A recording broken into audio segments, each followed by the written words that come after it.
So, welcome to episode 2 of The Evolution of Arc Raiders. The life of a raider. Oh, this is going to be interesting. Hopefully.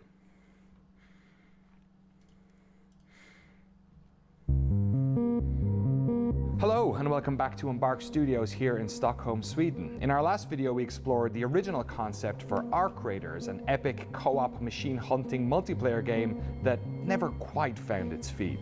The Arc Raiders that exist today emerged from that idea, but while the team at Embark had a world, a handful of enemy types, and a lot of tools and technology built, from a gameplay perspective they were essentially starting from scratch. Over the next few years they would have to establish how PvP could make the project more interesting, and then craft levels, enemies, and mechanics around that concept. This would prove to be the most challenging time in the project's history. Embark had launched the finals earlier than planned, which had given the Arc Raiders team a bit more runway, but now, years into development, the clock was ticking louder than ever.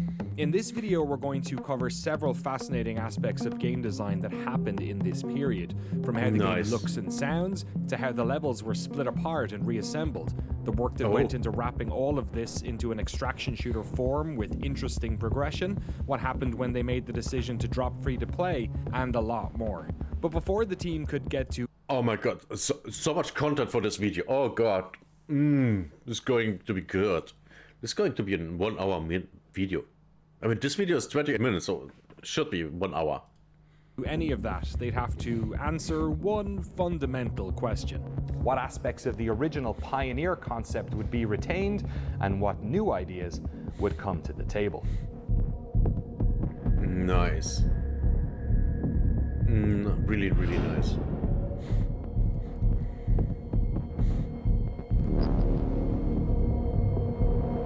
Come on. A lot of people will leave the planet when it goes south. So we call that the Exodus in our lore. And then we have the... So that is what happened.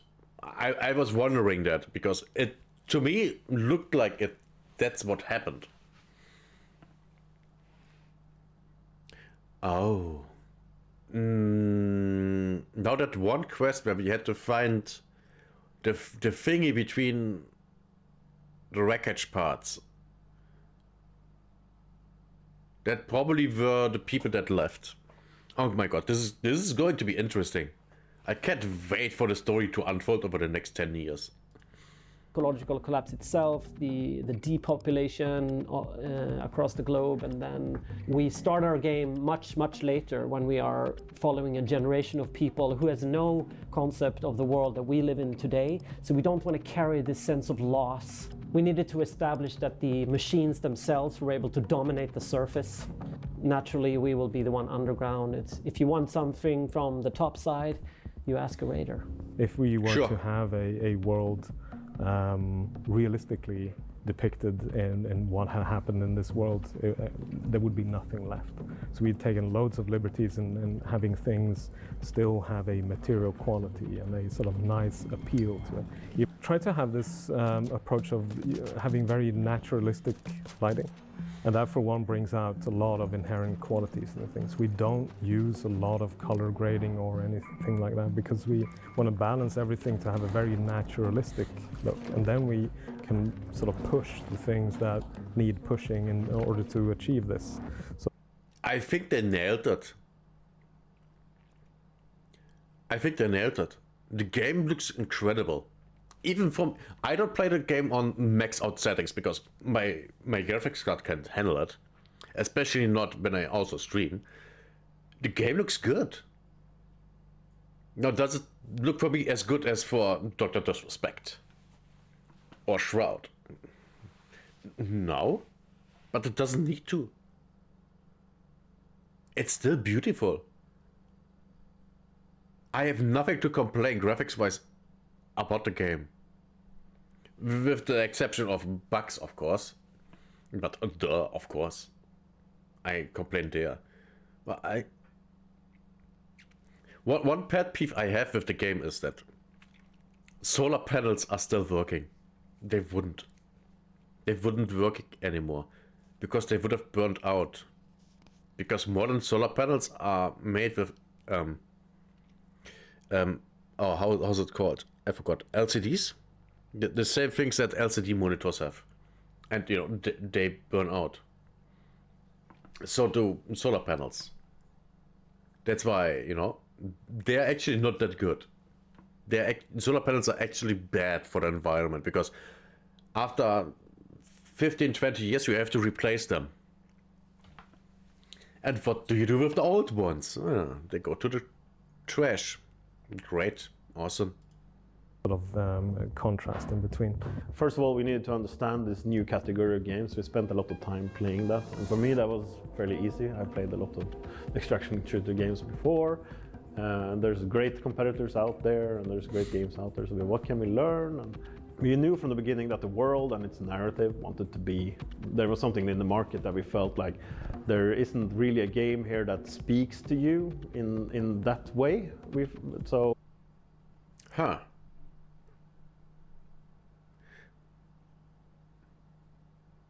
I mean, he isn't wrong.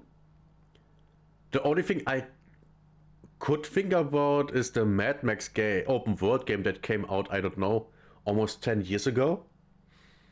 But that's literally the only thing that comes to my mind.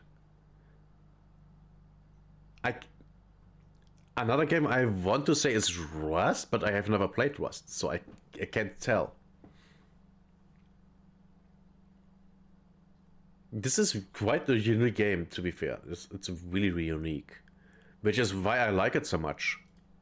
So if you're interested in this world and exploring it and learning more about its events and maybe participating yourself in the events of this world, that felt like a pretty clear opportunity for us instinctively.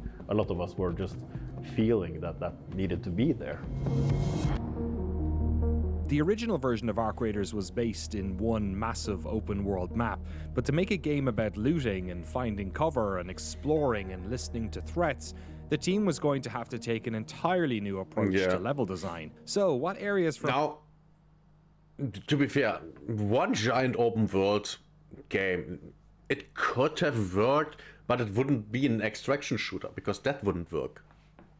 Not there. Unless the maybe it could, but it would be very different to what we have now. Pioneer's world could they reuse, and where would they have to start from scratch? How would the levels in Arc Raiders look and play?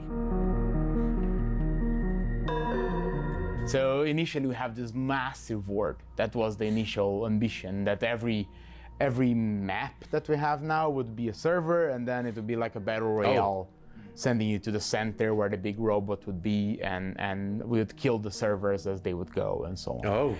Then after the pivot, obviously two things came up. A game that is about looting, where looting is central. It sort of implies that there is a density in the world. Even if you go into a sort of singular room or an apartment, it needs to hold up for a player's expectations of exploration. I can't remember the exact number, but we used to have just a wide open world level where all these places existed.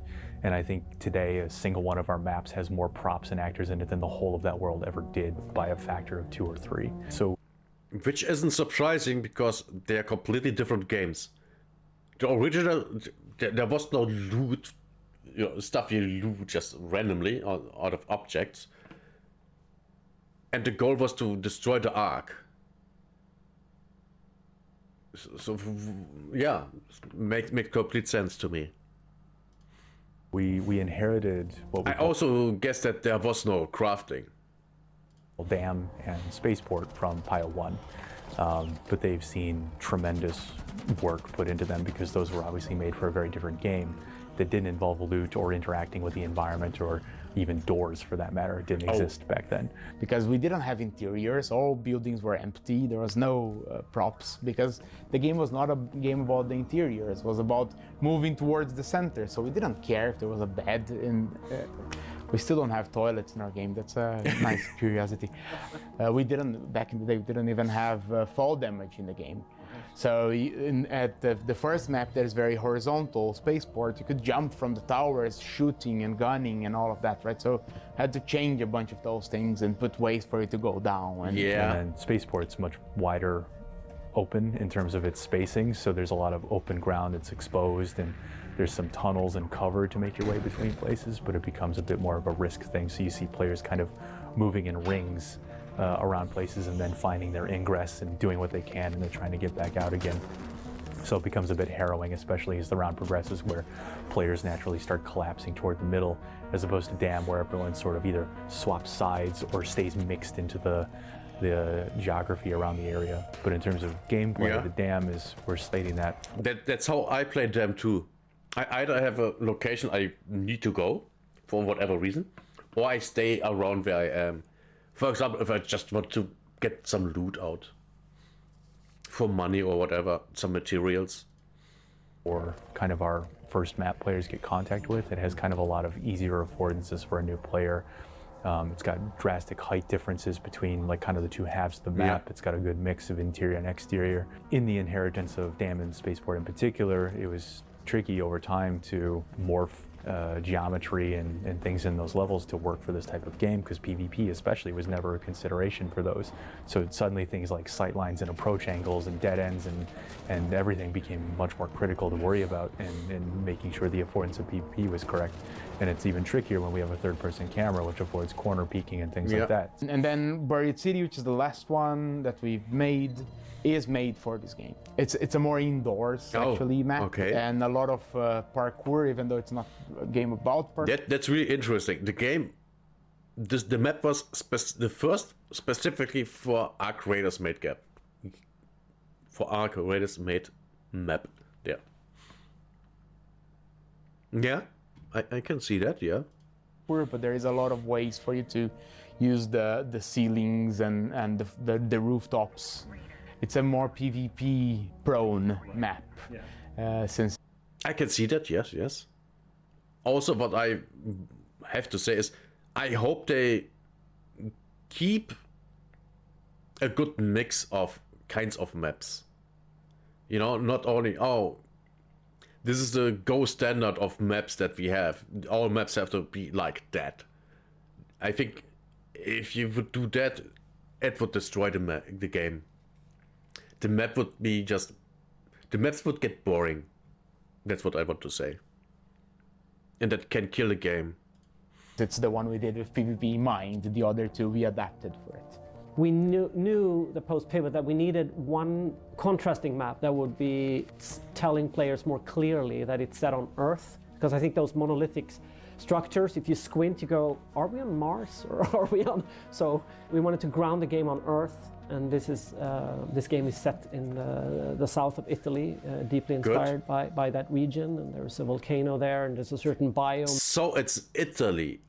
I was thinking, is it somewhere in Mexico or Latin America, somewhere there, or is it Spain? Is it Italy? I was curious. But you know it's called Piazza.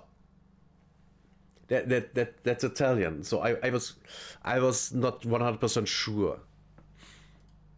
There, and also to sort of distinguish ourselves from other sort of post-apocalyptic worlds, which is usually sort of America-centric. Yeah. So we started building. Which, by the way, gets very boring very quickly. Very, very boring very quickly. I can't take any more. Oh yeah. America, and all the games. It's just boring at this point. And I think even Americans are like bored by that, because it's all the same. It always all the way time looks the same. It's actually depressing. Out this other world that is Bird City, where you can spend most of the round in only one or two buildings if you're really trying to, and hearing other players on other floors or building across an alley.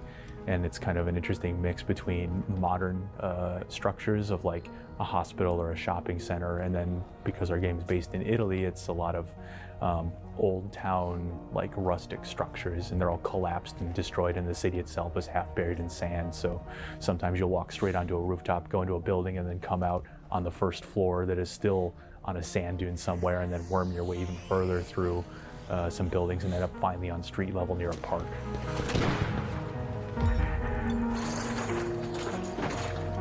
We had people on the project who were very ingrained in that game loop of I'm running across massive environments and scaling buildings and firing rocket launchers at things, to this much more slow-paced, tactical, thoughtful gameplay. And by the way, is there a rocket launcher in the game? I have never seen one. I have never looted a blueprint, so I don't know. I hope there is. I mean, we have a grenade launcher. That's a good thing. We shifted kind of very gradually over time, and you'd still get pockets of like, oh, this feels bad, and trying to like shift the mentality from bombastic robot fights to tension-filled rounds to get through. So it was definitely a challenge to build things in a way that helped us transition from one to the other. And there's a lot of legacy stuff even today that we still have to parse through, that is a holdover from what the game was to what it needs to become. I mentioned it in the opening of this series that I was a massive admirer of many of the team members at Embark, but there's actually one particular team in the studio who I've been dying to interview for years. Several members of the Arc Raiders audio team were previously part of the audio department at DICE, responsible for the award-winning soundscapes of those early Battlefield games, a series that pioneered brutally The early Battlefield games. The early ones. Presented to Battlefield 1. Huh? realistic weapon sounds. The audio design in Arc Raiders is critical to the experience, communicating so much to the players about the threats around them. But before we dive into that, you always know when an Arc is aggressive or curious. Always. I want to first know why realistic weapon noises have been a hallmark of this team. It was very different at the time. So I think a lot of people reacted to it just sounding different. And by that time, not even movies had gone that route, really. So it was sort of a novel thing, I guess. I did service in the Swedish military because I'm so old that it was like a mandatory thing because I was a sniper in the military, so we had to do lots of shooting and shooting different weapons and also sabotage things. So we had to blow things up. So I sort of had a quite clear view of how violent the whole experience is, and it like really just turns your gut inside out. That's the kind of guy you want to hire. That's the kind of guy. Not the furry that gets a panic attack when he hears a car engine start. That's the guy. The sniper. That's the guy that you hire. It as it's 50% of the experience. I mean, you see it and you hear it. So it has to be there. I think for me, the ultimate goal is that players completely forget about them playing a game. I just want them to be in a world that they think is there. And I think with sound you can get far because we can record everything, we can make everything sound real. So it's very powerful. All the things that you put into the game, if you get them to breathe the same air. The way the game sounds is really good. Now it has some problems. For example, that you don't hear other raiders until you run into them. Like literally the footsteps. You can't hear the footsteps. If someone on the other side of this hallway runs, I have to hear that when I'm here. I have to. Because that's how that sound works. It's just reality. Just walk through a hallway alone. You hear the echo of your footsteps. And if someone else walks through the hall comes from the other side, you hear their footsteps. Yeah, that's just how sounds works, and we need that in the game. Air and everything, it can feel like it's actually there. One thing that is very similar to the work we have done for years is that it uses just physics. So this has always been a huge challenge, and we've been recording everything, trying to like, okay, so now this rock will fall down, and how big is the rock? How small is it? How heavy is it? How, like, what does it fall onto? And you have to record all of that. Like, oh, I drop a rock on wood, I drop it in sand, I drop it here, then I take a bigger rock, I drop that, then I take many rocks, I drop those. And this tedious work of, but you have to do it. It's the groundwork that has to be done. And these robots, they also, it's just physics and limbs. Okay, how do we do this? Okay, we need to measure all the joints and try to figure out what everything is going on inside of these robots. These are mechanical things. So we recorded mechanical things, hovering with drones and going up and down, and we use table fans, and we put stuff in the table fans so when you start to destroy the drones, and then we just... It's always fascinating how sounds for games and even movies are made.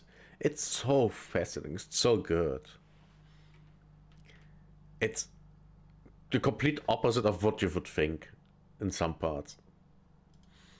Put pens in the in the fans and all sorts of things in the fan and recorded that. So we're just trying to extract all of this information. It's a challenge for sure.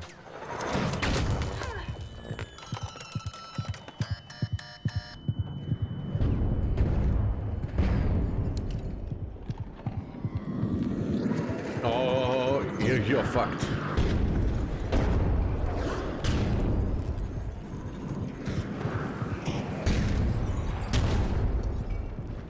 That thing shoots two or three rockets at a time.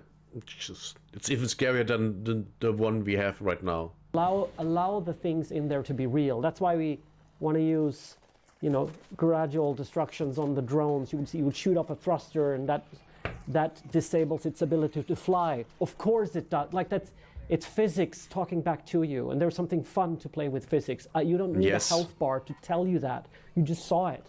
And you can listen to that, and you can make those calls, trust in the human ability to decode that, listening and looking, and not relying on a UI to tell you the actual truth of what's going on. And that's good game design. That's good game design. I think that's also something we've kept in spirit of, like, pursuing this trust in players that they can decode a world and allow their own sort of affordances of how they think the world operates to inform their decision making. I think that's something we've been really adamant about keeping for the player. There are certain things that you have to start thinking of working with rather than working against, right? Like when you find that, oh, it's so intuitive and compelling to be able to shoot a thruster off of a drone and see it like spin out and fly into a wall, and that's awesome and that feels great. But then we also have to be mindful of the fact that, well, if there are a lot of walls and not a lot of room for the enemy to fly around in, it's probably going to fly into that wall and die. And we have to be okay with that, right? Yeah, it has been a trick, and we've, again, gone through a lot of iterations. We used to put very bright orange glowy weak points on them to be like, you shoot here, please. But one thing that kind of did... Funny thing, those bright, flashy orange things, they've returned, but not on the Ark, but quest objects. They've put them now on quest objects, and thank God for that. Thank God. Makes the game way more easy. Way more easy. Especially the quests on Blue Gate, where you had to find the one thingy that gives you a hint on what destroyed the Ark. Before, that was just a white sphere.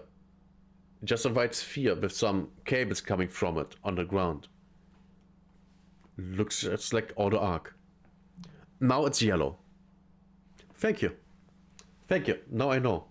The same with the quests on Broad City for the Asian chick. The quest objects, no, are yellow when it's quest objects.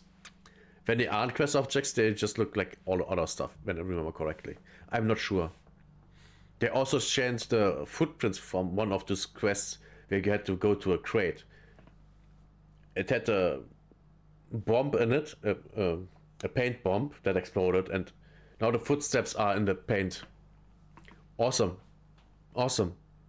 Before that, you literally had to look on the ground and find footprints. And they were almost not visible. It was really hard.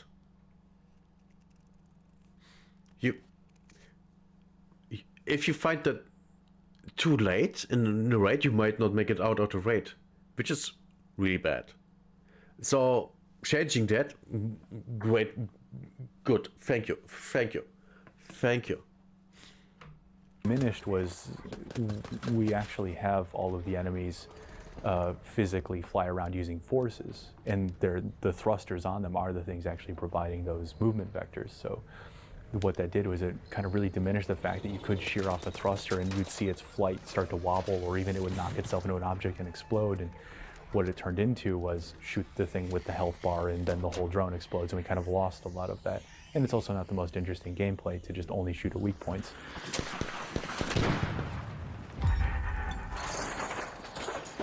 This is the best game I've worked on for me, because it's a game about listening for things. I put so much work in all the Foley stuff, and now that you actually care about that, because now it's a game about listening and listening for other players, and so all the work. Hearing other players is actually hard. I mean, you can hear them run around when they are above you, but not on the same layer. You can hear them loot 2 rooms up far, but you can't hear them running towards you. That's a problem. Everything else is fine. Work we did early, because we built like a complete sandbox sort of audio engine type of thing. So now it shines, because now that's what the game is about. You're moving about, you're listening for things, because you really care about those things now, because everything is dangerous, and so you really want to know, like, is there someone there? Is there someone in the adjacent room? What is that person doing? You can hear them opening a locker and just going through the shelves and picking things up.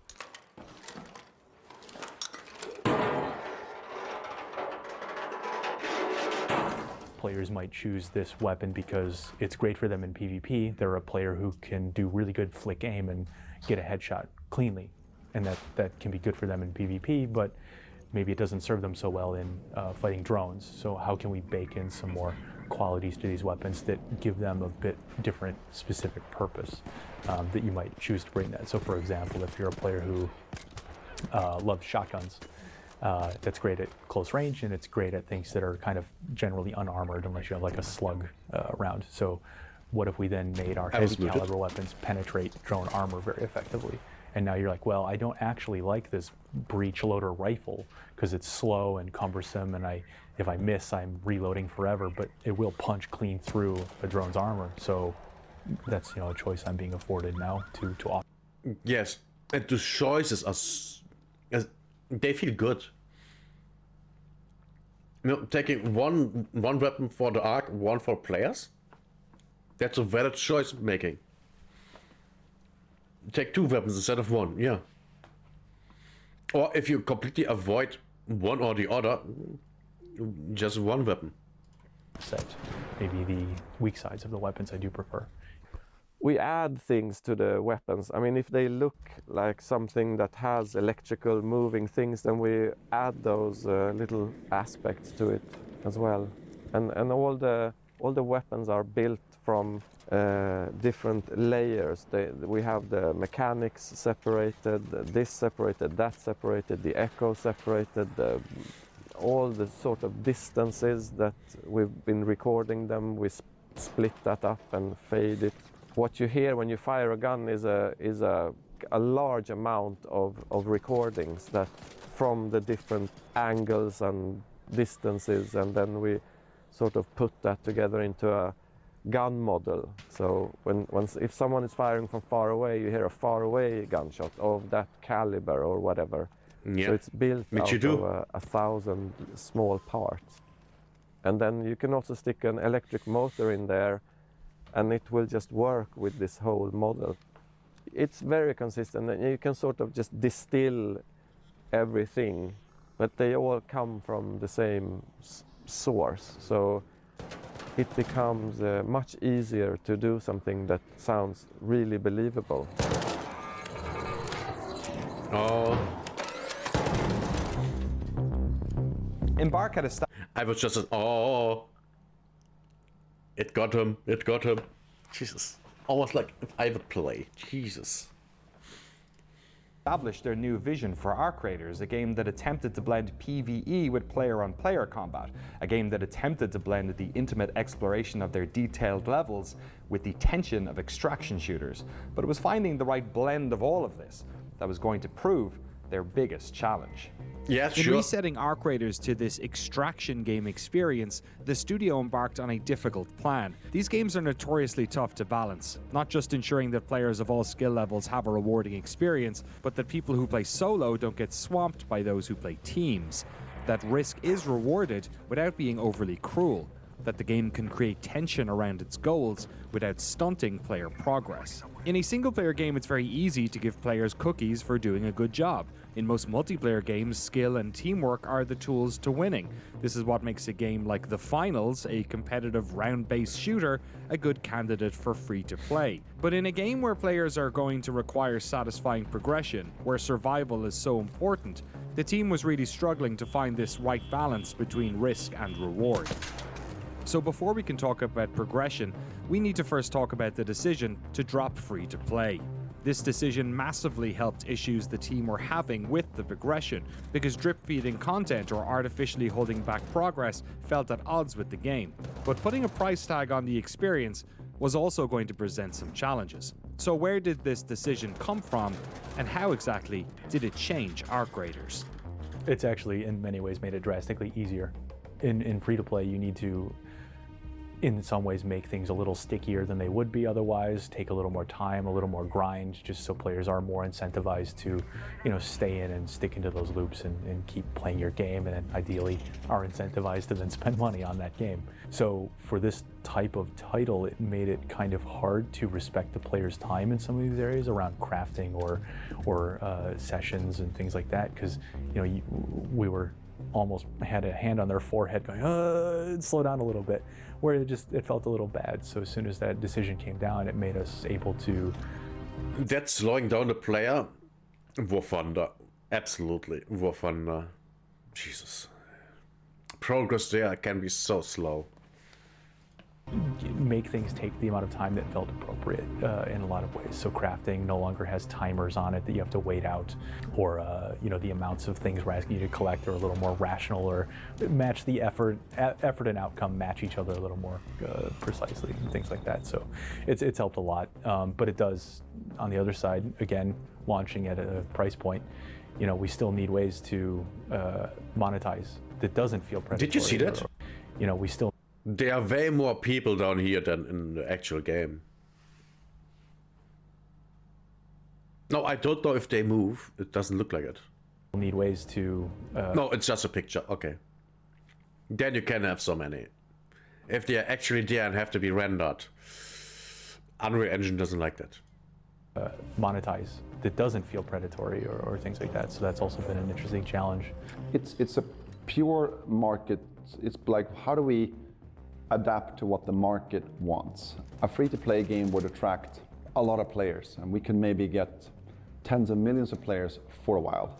But as we started building what would become the rebirth of Arc Raiders, we started looking at, it was actually the team who started asking questions. Free-to-play, is this the right model for us?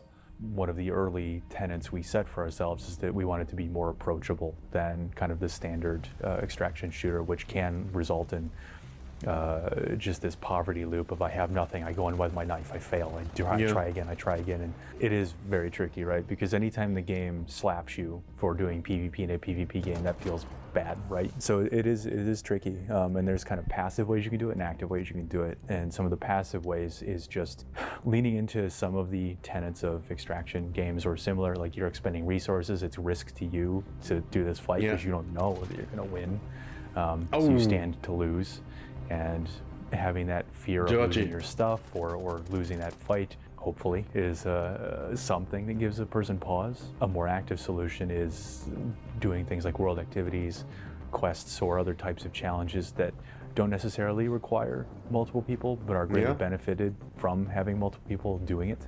So getting people to temporarily form alliances. And that's actually kind of our unicorn in some ways, is getting... I actually don't like how squads have developed, like on the server slam. Doing squads was just fine. You could just be friendly, we are friendly, everything is fine. But now you can't, because it's just terror. Now, solos is still fine, as long as you yourself aren't aggressive. Yeah, just fine. Those tenuous alliances to happen organically. You can obviously party up deliberately and go in with your friends, but that's a very different dynamic than seeing somebody in the wild and feeling out the situation. We have a lot of nonverbal communication efforts that we've put into the game. So through our ping system, our emote system, things like that. So you can kind of convey a lot of meaning with one input. I like both solo and groups. When I go with groups, I'm very aggressive, maybe way too much. I'm always the first one to die. But when I'm playing solo, I'm actually quite stealthy. I like that nature of the game, that you can actually decide what you want to do, right? So when I'm playing with the team, I try to every session put a different hat. Like sometimes I'm like, I'm gonna shoot, no questions asked. I will shoot first. And just to create that in the playtest as well, because that's how the game moves. That was before aggression-based matchmaking. Played. I think some players would be like, I don't know, they accumulated too much wealth, now they want to spend it, they're gonna go with all the weapons, everything, and they're gonna shoot at sight. And sometimes they'll be poor trying to get their stuff, sometimes they'll just want to do their quests. And I like the fact that our game allows for all of that. Yeah.